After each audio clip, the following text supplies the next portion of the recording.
உள்துறை அமைச்சர் அமித்ஷா நெல்லை வருகையின் போது பாத்தீங்கன்னா தமிழக பாரதிய ஜனதா கட்சி தலைவரான நயினார் நாகேந்திரன் நடத்திய விருந்தில் இருவருக்கும் இடையே மோதலானது ஏற்பட்டிருந்துச்சு. நயினாருடன் ஏற்பட்ட கோபத்தால அவர் கொடுத்த விருந்தில் நெல்லை அல்வாவை ருசித்து பார்க்காமலேயே அமித்ஷா கிளம்பியிருக்காரு. இது பற்றி ஜெம் தொலைக்காட்சி விரிவாக விவரிக்கிறது. நெல்லையில் தஞ்சநல்லூரில் நடந்த பாரதிய ஜனதா கட்சியின் தென் மண்டல பூத் கமிட்டி மாநாட்டிற்கு சிறப்பு அழைப்பாளராக உள்துறை அமைச்சர் அமித்ஷா அழைக்கப்பட்டு அவரது தலைமையில்தான் கூட்டமானது நடைபெற்றிருக்கு.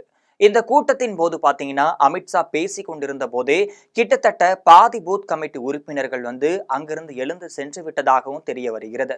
இது குறித்து ஏற்கனவே ஜெம் தொலைக்காட்சி செய்தியும் வெளியிட்டிருந்துச்சு. இதற்கிடையே பூத் கமிட்டி கூட்டம் முடிவடைந்த நிலையில தான் அண்ணாமலை, நயினார் நாகேந்திரன், தமிழிசை சவுந்தரராஜன், வானதி சீனிவாசன் போன்ற தமிழக பாஜக தலைவர்களை ஒன்றாக அமர வைத்து எல்லோரும் ஒற்றுமையுடன் செயல்பட வேண்டும், அப்படி இருந்தால்தான் நாம் வெற்றி பெற முடியும் என்று அமித்ஷா ஒரு அட்வைஸும் கொடுத்திருந்தார். இதனைத் தொடர்ந்துதான் மாலை 5:30 மணி அளவில் உள்துறை அமைச்சர் அமித்ஷாவுக்கு நயினார் வீட்டில் தேநீர் விருதானது நடைபெற்று முடிந்திருக்கு. நயினார் நாகேந்திரன் வீடு பாளையங்கோட்டை பெருமாள்புரம் புனித தாமஸ் தெருவில் தான் இருக்கிறது. நெல்லையில உள்ள பிரபல தனியார் ஹோட்டல்ல இருந்து தான் இந்த விருந்துக்கான உணவுப் பொருட்களும் வரவழைக்கப்பட்டிருப்பதாகவும் தெரிய வருகிறது.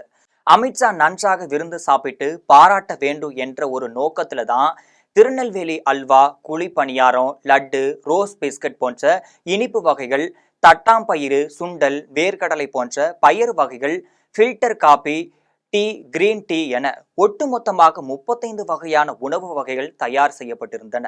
தனது வீட்டிற்கு வந்த அமித்ஷா நயினார் நாகேந்திரன் மேளதாள இசையுடனும் வரவேற்று மகிழ்ந்திருக்காரு. இந்த சமயத்துல தான் பாரதிய ஜனதா கட்சியின் முன்னாள் தலைவரான அண்ணாமலை அமித்ஷா கையை பிடித்து வரவேற்றபடி அவரை நயினார் வீட்டிற்கு அழைத்து சென்றிருக்காரு. இந்த விருதுல பாத்தீங்கன்னா பாஜக மூத்த தலைவர் எச் ராஜா தவிர பெரிய தலைவர்கள் யாரும் கலந்து கொள்ளவில்லைன்னு தெரிய வருது. இந்த நிலையில தான் மூத்த நிர்வாகிகள் பலரையும் தேநீர் விருந்திற்கு அழைக்காத காரணத்தால தான் உள்துறை அமைச்சர் அமித்ஷாவிற்கும் கோபமானது ஏற்பட்டிருந்துச்சு. தேநீர் விருந்திற்கு ஏன் மூத்த தலைவர்களை அழைக்கவில்லை? கட்சியின் அனைத்து தரப்பு தலைவர்களையும் நாம் ஒருங்கிணைந்து ஒன்றாக உட்கார்ந்து பேசினால்தான் கட்சி நிலவரம் தெரிய வரும் என நயினார் நாகேந்திரன் உள்துறை அமித்ஷாவை பார்த்து கோபம் அடைஞ்சிருக்காரு.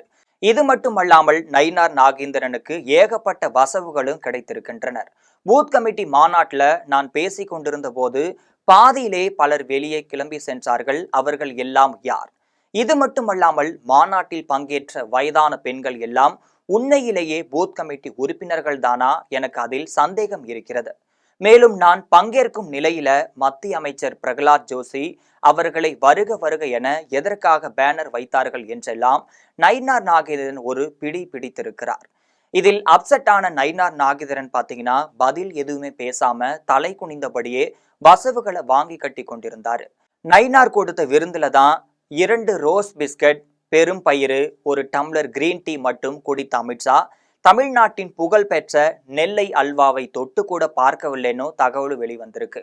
இதற்கிடையே நெல்லையில் நடந்த பூத் கமிட்டி மாநாட்டில் உண்மையிலேயே பலர் பூத் கமிட்டி நிர்வாகிகளே கிடையாது என்று தகவலும் வெளியாகியிருக்கு. அவர்கள் சும்மா அழைக்கப்பட்டவர்கள் என்ற தகவலும் பாஜகவினர் மத்தியில பெரும் பரபரப்பையும் ஏற்படுத்தி இருக்கு.